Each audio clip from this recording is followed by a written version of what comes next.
Buffalo Hump, Wikipedia article audio. Buffalo Hump was a war chief of the Panateca band of the Comanche Indians. He came to prominence after the Council House fight when he led the Comanches on the Great Raid of 1840. Little is known of Buffalo Hump's early life. In 1838 he, now an important war chief, went with Emerus Man and Old Owl, to Houston, where they met President Sam Houston and signed with him a treaty. He became a historically important figure when, angered by the Council House fight of 1840, he led a group of Comanches, mostly his own band plus allies from various other Comanche bands, in the Great Raid of 1840. Their goal was to get revenge on the Texans who had killed 30 members of a delegation of Comanche chiefs when these had been under a flag of truce for negotiations. Early life. The Council House fight. The Comanches who came to the Council House at San Antonio in the Republic of Texas in 1840 had the intention to negotiate a peace treaty. They came under a white flag of truce as they understood ambassadors should do. The Texans had expected the Comanches to bring several white captives as part of the agreement. At the meeting, Buffalo Hump explained he had brought all of the captives he had won. The Texans did not understand he had no power over the other bands to force them to comply with the demands. The Texans then pulled out guns and explained the Indians were now their prisoners until the rest of the captives were returned. Threatened, the Comanches, who had come without bows, lances or guns, fought back with their knives. The Texans had concealed heavily armed soldiers just outside the Council House. At the onset of the fighting, the windows and doors were opened and the soldiers outside shot into the room through them. This fight left lasting bitterness in the Comanche people who believed unarmed ambassadors who had come in under a white flag of truce had been slaughtered.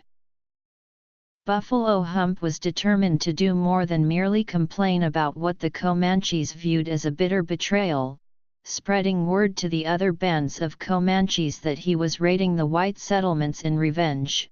Buffalo Hump led the Great Raid of 1840. On this raid the Comanches went all the way from the plains of West Texas to the cities of Victoria and Linville on the Texas coast. In what may have been the largest organized raid by the Comanches to that point, they raided, burned, and plundered these towns.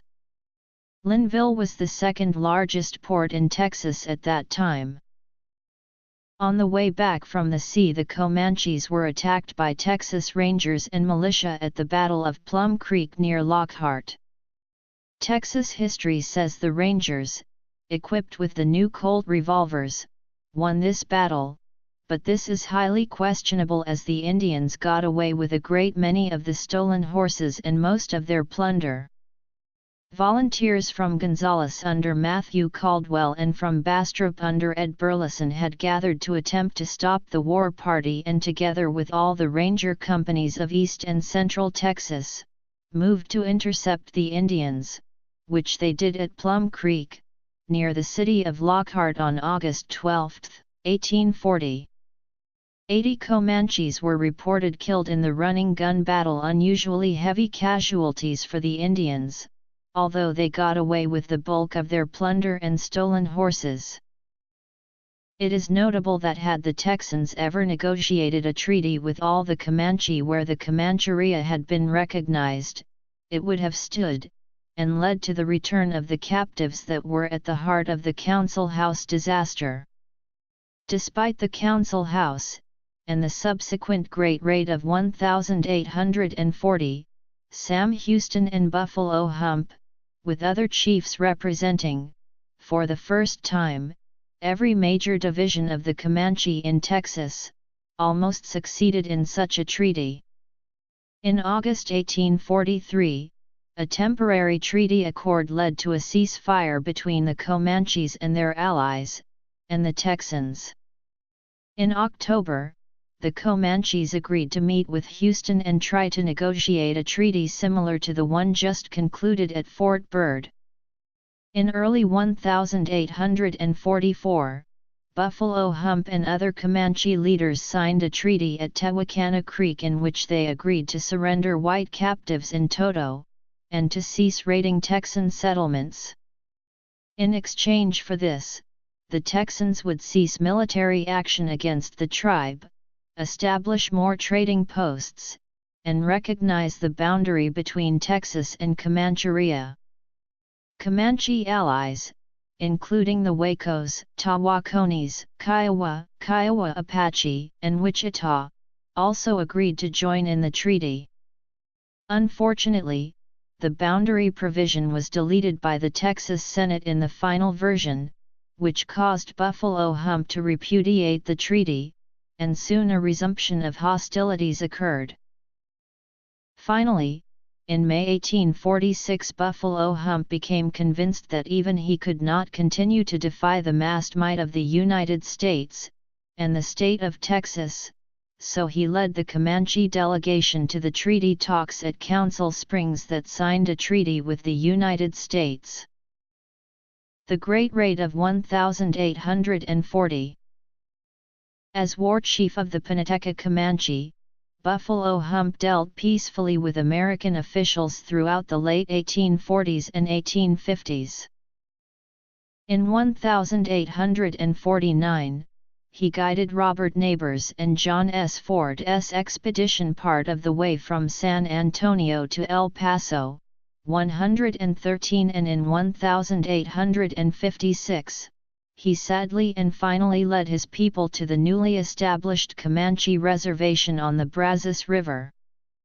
Continuous raids from white horse thieves and squatters, coupled with his band's unhappiness over their lack of freedom and the poor food provided on the reservation, forced Buffalo Hump to move his band off the reservation in 1858. While camped in the Wichita Mountains, the Pinateca Band under Buffalo Hump were attacked by United States troops under the command of Maj. Earl Van Dorn. Allegedly not aware that Buffalo Hump's band had recently signed a formal peace treaty with the United States at Fort Arbuckle, Van Dorn and his men killed 80 of the Comanches. The Battle of Plum Creek. Nonetheless, despite this, an aged and weary Buffalo Hump led and settled his remaining followers on the Kiowa Comanche Reservation near Fort Cobb in Indian Territory in Oklahoma. There, in spite of his enormous sadness at the end of the Comanches' traditional way of life, he asked for a house and farmland so that he could set an example for his people.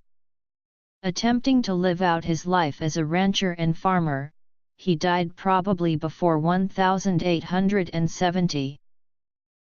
Buffalo Hump was played by Eric Schweig in the 1996 TV miniseries Dead Man's Walk, and by Wes Studi in the 2008 TV miniseries Comanche Moon. Role in negotiating peaceful surrender of the Pinateca Band. Portrayals. Bibliography.